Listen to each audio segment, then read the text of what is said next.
Olha que coisa boa, estamos de volta aqui no canal do YouTube e também pela Câmara FM, a Rádio Forte de Camaragibe, com mais um programa. A doutora Liliane Dutra já aqui com a gente para apresentar programa tão importante, quadro tão importante, né, doutora? Sim, muito importante. É um prazer, mais uma vez, né? Mais uma quinta-feira, estar aqui batendo esse bate-papo com você, Jonas, sobre temas tão importantes, tão fundamentais nos dias de hoje. Na semana passada, nós falávamos aqui das emoções.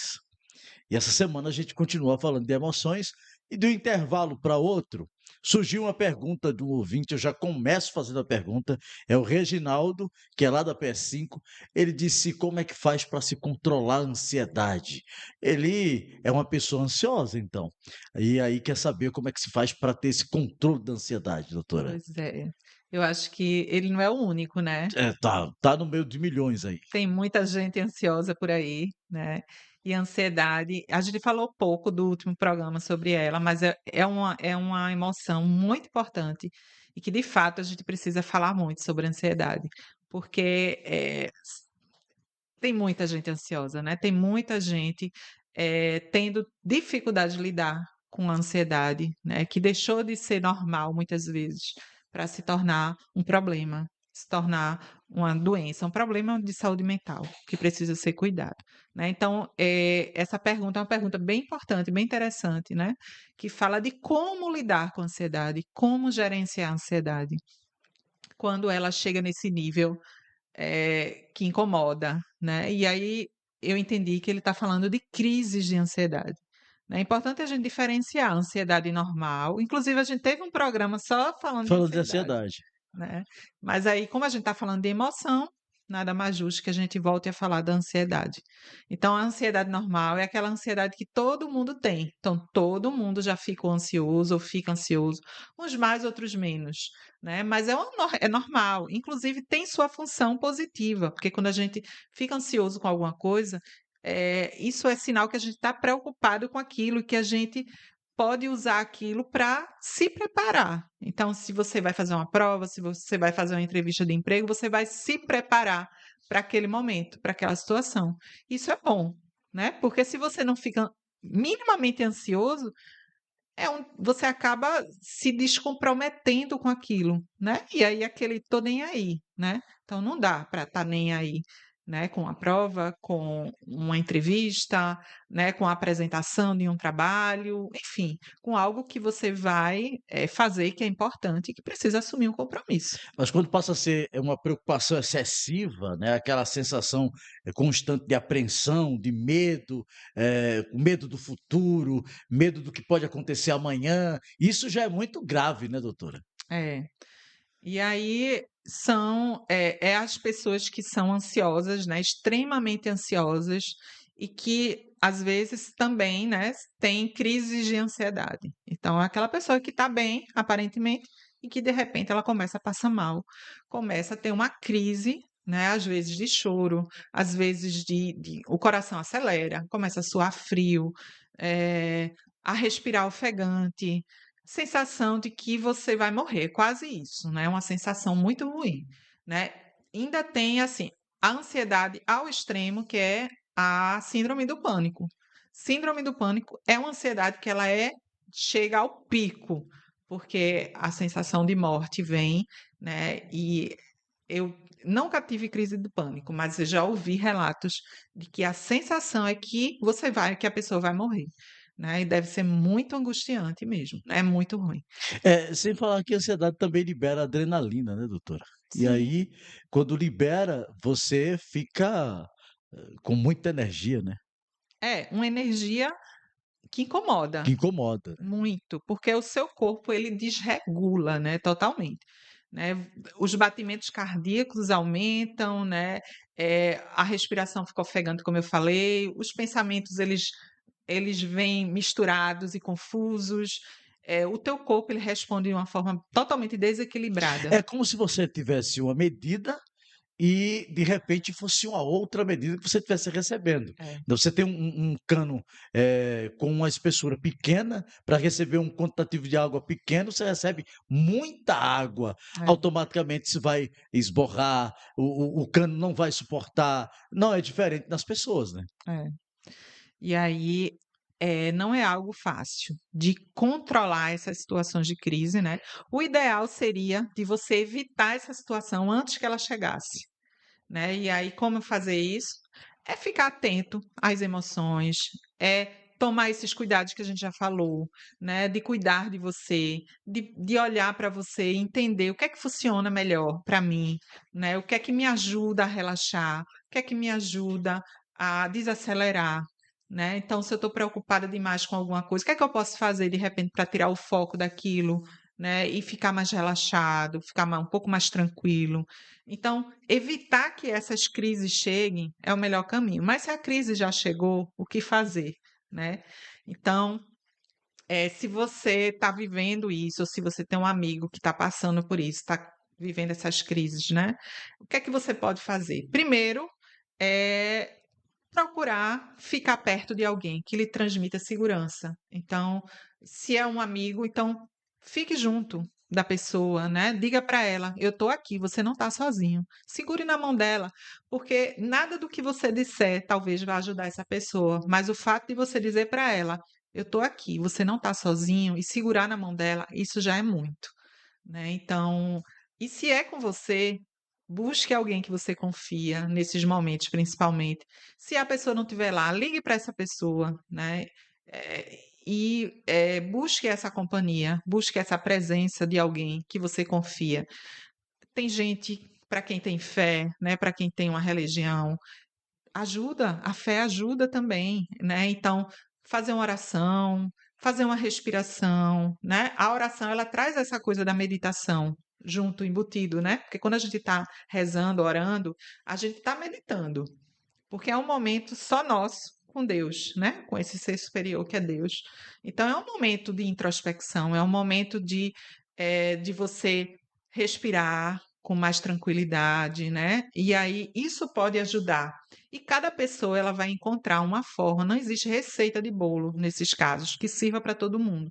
Cada pessoa tem o seu caminho, né? E deve encontrar esse caminho que ajude nesses momentos. E aí, depois de fazer tudo isso, busque ajuda profissional, porque tem casos que só com ajuda profissional para você resolver de fato o problema, né? Porque a ansiedade, ela não vem do nada.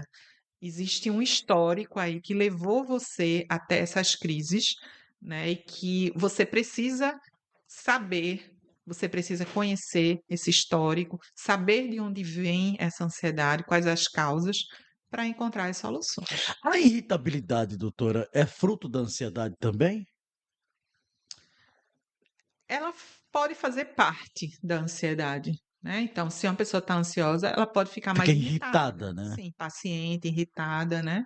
Então, sim, pode fazer parte desse processo. Eu estou perguntando porque, em um desses programas que a gente estava fazendo, alguém perguntou se essa questão da irritação constante, a Uhum. frustração, poderia ser a forma da ansiedade, que ela procurava saber o motivo da irritação e não encontrava, mas se identificava como uma pessoa ansiosa. Pode ser. Então, exatamente por isso que eu estou fazendo essa pergunta para a doutora aqui. Pode ser sim. Pode ser sim. A gente observa isso muito mais em adolescentes, né? Adolescentes que não estão bem. Como é que Estão se sempre demonstra? irritados, né?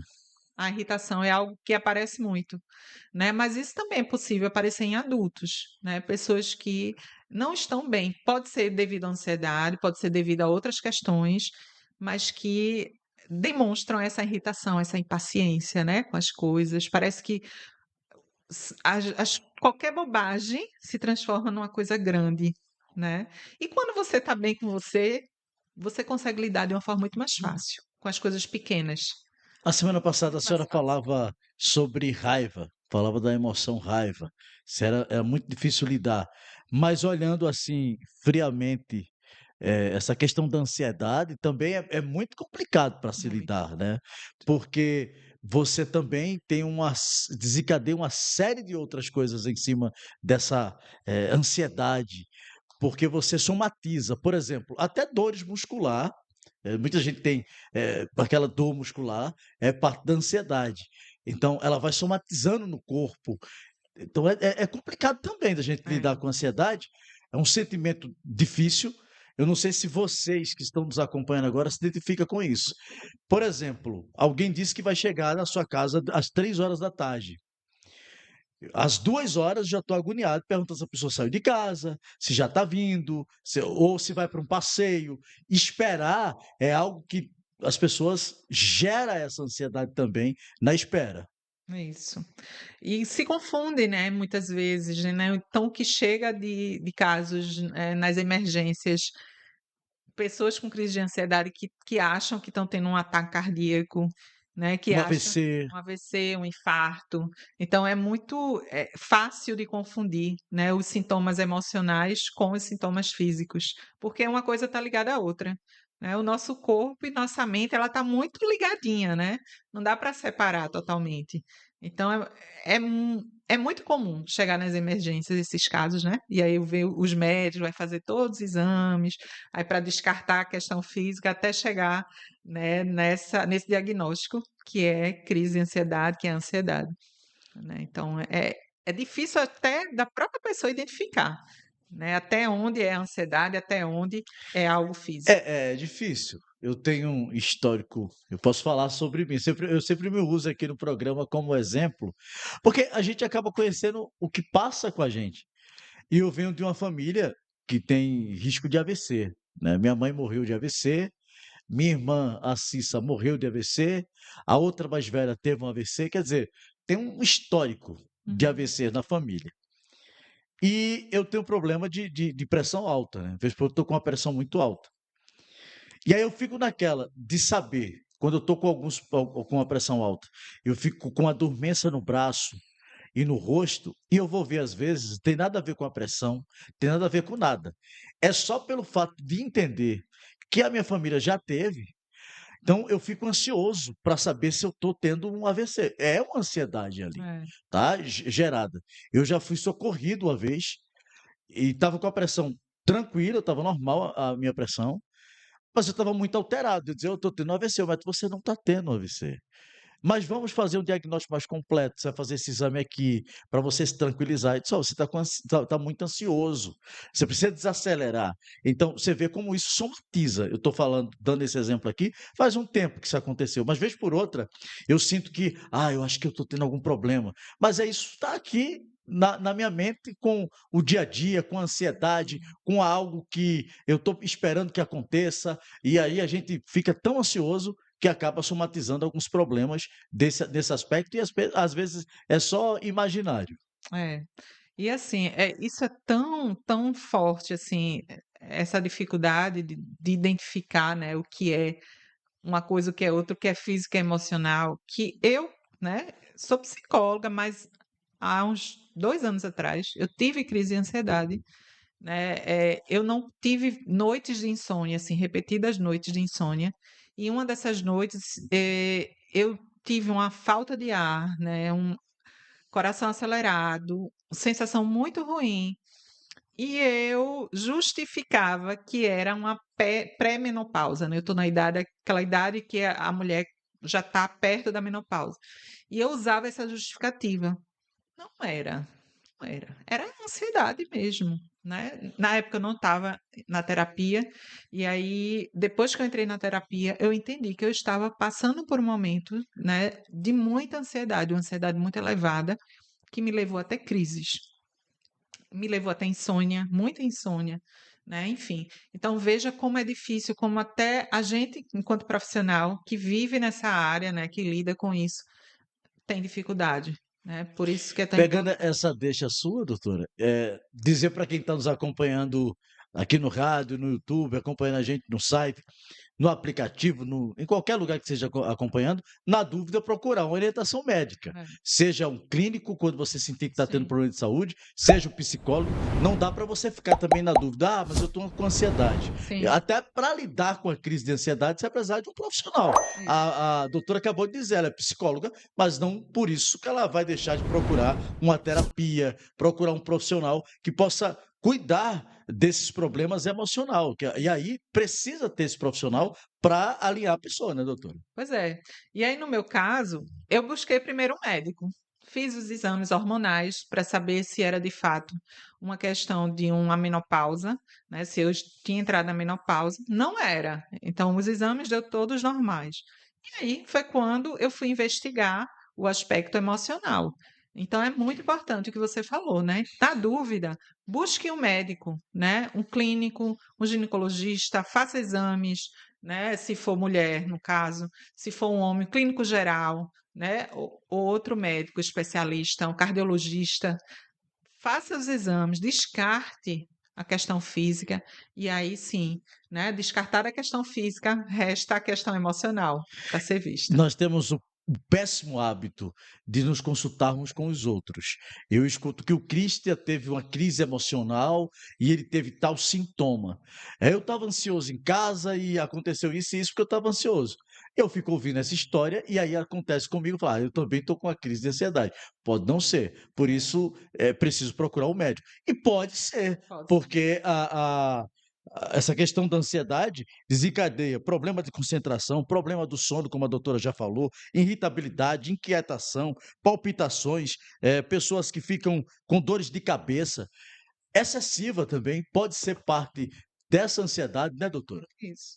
E a ansiedade, ela pode gerar, desencadear problemas físicos de verdade, né? Então, hipertensão. Sim. Então, pessoas muito ansiosas podem desencadear uma hipertensão. Então, precisa sim de um acompanhamento médico, às vezes de medicação, né? Então, precisa olhar para isso também, primeiro, né? Depois, olhar para a questão emocional. Porque uma coisa, como eu falei, o nosso corpo, ele é um conjunto. Então, é corpo e mente. A gente separa para efeitos práticos, né, de cuidado. Então, cada especialista na sua área, na sua parte, mas o nosso corpo é um só. Nós estamos conversando com a doutora Liliane Dutra nessa quinta-feira. Lembrando que você pode fazer suas perguntas. Você que está aqui no YouTube também com a gente, quero agradecer. Eu tenho certeza que você já está se habituando com o programa. Pode fazer perguntas. Fique à vontade para fazer pergunta aqui no 2011-3300. Na próxima semana, a gente vai ler suas perguntas, as perguntas que você vai fazer ao longo do programa de hoje, né, doutora? A gente atende todo mundo, mas você pode, de repente, fazer uma pergunta direto para a doutora Liliane Dutra, que vai passar o Instagram para você interagir. Doutora, passa aí o Instagram para o pessoal de casa, pessoal que está no YouTube, o pessoal que está no rádio, poder interagir com a senhora. Pois é, então pode ir lá no meu Instagram, psicóloga Liliane Dutra, né? Então, façam perguntas, né? Dúvidas, orientações, então estou super à disposição, vai lá, né? Que a gente pode conversar um pouquinho e aí o que eu puder ajudar, estou à disposição. Doutora, a ansiedade é uma resposta, podemos dizer, também ao estresse? Eu só fiquei com uma curiosidade aqui, porque nós vivemos no meio de puro estresse. Pode ser uma resposta também? Pode. O estresse ele tem a ver com ansiedade, né? Então, se você está, por exemplo, vivendo num trabalho difícil, né? Onde você tem uma chefe, um chefe que é difícil de se relacionar, é um ambiente estressante, né? Um ambiente hostil, um ambiente que gera adoecimento, então pode gerar ansiedade. Então, o estresse ele pode fazer isso. Então, você já fica ansioso quando chega o dia de trabalhar, na segunda-feira, que você tem que trabalhar, que você lembra que você vai para aquele lugar hostil, aquele lugar difícil, né? Então, isso pode gerar uma ansiedade, desencadear crise de ansiedade. Agora, de repente, a senhora está falando desse ambiente hostil, de alguém que está estressado no trabalho, mas se a pessoa não teve nenhum problema aparente no trabalho, nem naquele local que ele vai frequentar, pode ser algum trauma? Pode sim, pode sim. Então, às vezes, a gente traz com a gente situações que a gente viveu na infância, na adolescência, né? Traumas, e aí diversos, né? Então, violência, abuso sexual. Então, é tão comum, né? Por incrível que pareça, pessoas que chegam no consultório dizendo que foram abusadas sexualmente. Doutora, eu falando aqui com a senhora e me veio agora na mente uma pessoa que conversou comigo essa semana. Não está no nosso tema que é ansiedade, mas está em dependência emocional. Eu só vou citar esse tema aqui porque eu achei bem interessante e ela me contou, ela deve estar ouvindo a gente. Eu vou usar o nome dela fictício como Carla, mas o nome dela não é Carla. E ela me disse que vive uma dependência emocional com o atual esposo. E sabe que não é amor, mas ela acha que ama, que é apaixonada, que tudo isso. Mas ela viveu 2 relacionamentos anteriores e que ela trouxe essa dependência emocional também. Eu lembrei dessa história porque ela disse: "Ó, vou estar ouvindo o programa, toca nesse assunto". Na verdade era para você, tocar a semana passada, né, a gente fez o programa semana passada para tocar semana passada, mas eu vou dizer para ela que ela acompanhe o programa de hoje que a gente vai estar tocando nesse assunto, que é dependência emocional, que não é o tema de hoje. Nós estamos falando de emoções e acabou que a gente está falando um pouco mais de ansiedade. Mas que foi uma coisa que me tocou. Ela disse que viveu essa dependência em uma relação, saiu da relação, passou 5 anos da relação, aí foi para uma outra relação, depois de 6 meses ela foi viver uma outra relação, e viveu a mesma dependência emocional dessa relação anterior e atualmente ela carrega a dependência emocional como se tivesse no primeiro relacionamento. Diz que todas as vezes que ela estava em uma relação, ela pensou que amava. Eu repito, não tem a ver com o nosso tema, mas eu queria ouvir também a doutora e a nossa ouvinte fictícia, Carla, deve estar ouvindo a gente. Né, então ela queria entender um pouquinho mais Isso. de como é essa. Se ela vivia essa dependência, porque ela diz que carrega toda a conexão da primeira relação e da segunda nesse atual. Ela diz que não é amor, porque são coisas que ela carrega, são apegos, são coisas que deixam ela mal, para baixo, e ela Sim, diz que às vezes a relação nem vale a pena. sim. Eu lembro que a gente tocou nesse assunto quando a gente falou de baixa de autoestima, Sim, né, tocamos nessa questão da dependência emocional, que a baixa autoestima, ela gera essa dependência, né, e dependência é algo ruim de fato, porque deixa de ser uma relação saudável, uma relação que faz bem, porque a gente se relaciona para ficar bem, né, para fazer bem pra gente, pelo menos deveria ser assim.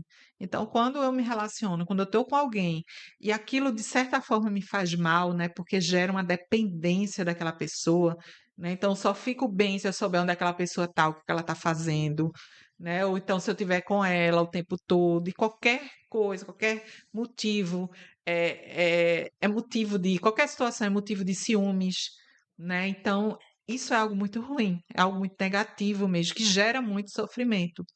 É importante para Carla, né, caso, né? olhar, né, para isso, assim, de onde veio, buscar entender de onde veio isso, como começou isso, né. Talvez só a terapia, Carla, ajude você nesse sentido, né, para você primeiro entender o que é que levou você a se sentir tão dependente das pessoas, né, dessas tuas relações, e a partir desse conhecimento, né, dessa sua história, você sair desse lugar, né, de dependência. Porque a gente, na verdade, não precisa fundamentalmente de ninguém para viver. Né? A gente precisa quando essas relações fazem bem para a gente. A gente precisa no Recíproco, sentido né? de acrescentar à nossa vida. Né? Mas a gente não é dependente, a gente não depende de ninguém para viver na prática. Nós nascemos sós, né, embora a gente nasça da nossa mãe, mas mesmo gêmeo, cada um tem sua hora de nascer. Então a gente nasce só e a gente tem uma vida individual, que é só nossa. Mesmo que sejam irmãos gêmeos, cada um segue um caminho, segue uma vida única, própria, que é só sua. Então a gente não depende, fundamentalmente de ninguém para a gente viver. É importante que a gente tenha essa clareza. Agora, voltando para o tema, ela pode ter uma ansiedade de viver uma relação saudável? Porque eu usei essa história para trazer também para o nosso tema. Essa relação, né, dependente pode gerar nela ansiedade, né? Então é uma relação que não é saudável, né, que gera sentimentos desconfortáveis, emoções desconfortáveis, como ciúmes, ansiedade, né, tristeza, Raiva. provavelmente, raiva. Então, possivelmente todas essas emoções ela deve viver, porque não é uma relação que faz tão bem a ela. E talvez ela não saiba, voltando ao programa passado, não saiba gerenciar essas emoções, né, doutora? É isso. E para que ela consiga gerenciar de fato essas emoções, ela precisa entender, né? De onde vêm essas emoções. Por isso que é tão complexo, né? Às vezes é complexo mesmo, né? Ela precisa olhar para isso, entender isso para aprender a lidar com isso.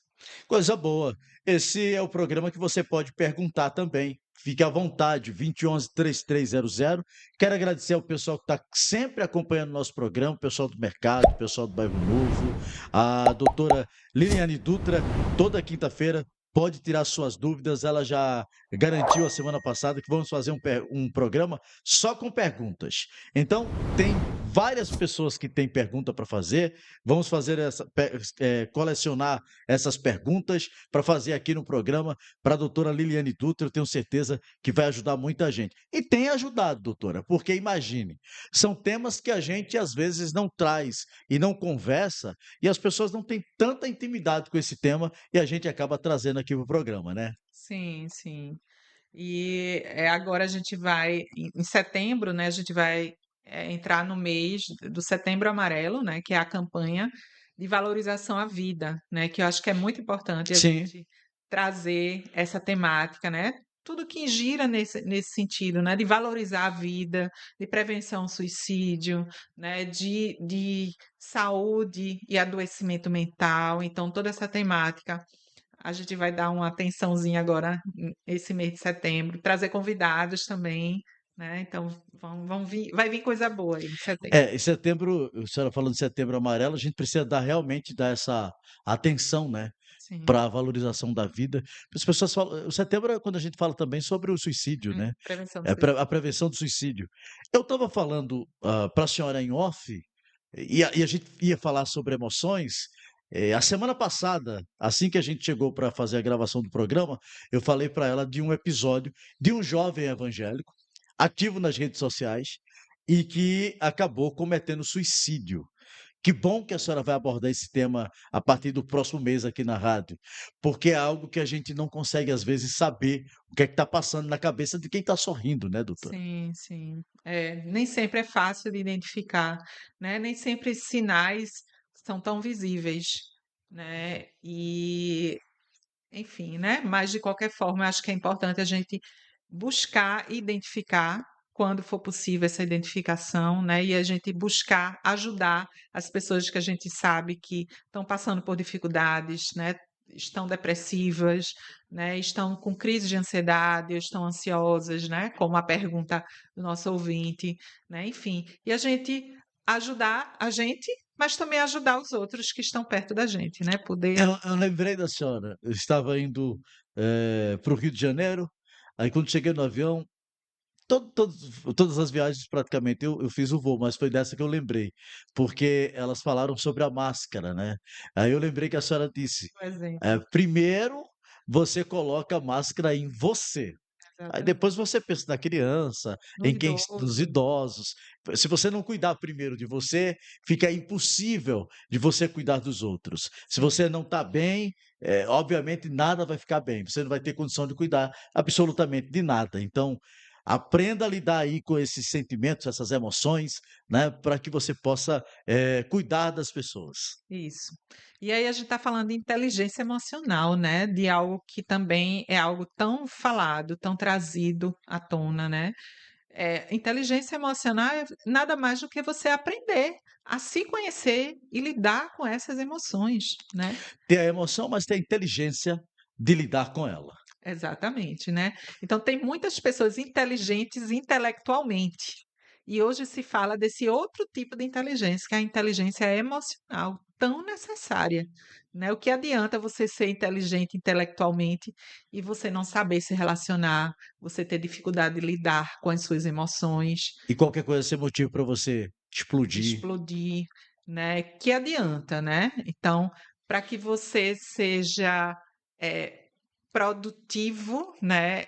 E aí, produtivo, pensando de uma forma bem ampliada, a inteligência emocional ela tem que existir, né? Ela é necessária. Doutora Liliane Dutra, estamos chegando ao final do nosso programa, mas semana que vem, já é setembro, nós vamos trazer aqui temas importantíssimos para abordarmos aqui na rádio e já lhe agradecer pela presença no programa de hoje. Eu que agradeço mais uma vez. Pessoal, continue ligado aqui na Câmara FM, continue aqui também a você que está nos acompanhando no YouTube. Muito obrigado. Semana que vem tem mais doutora Liliane Dutra. Na sequência, a gente volta trazendo o nosso programa Jonas Silva aqui na Câmara FM.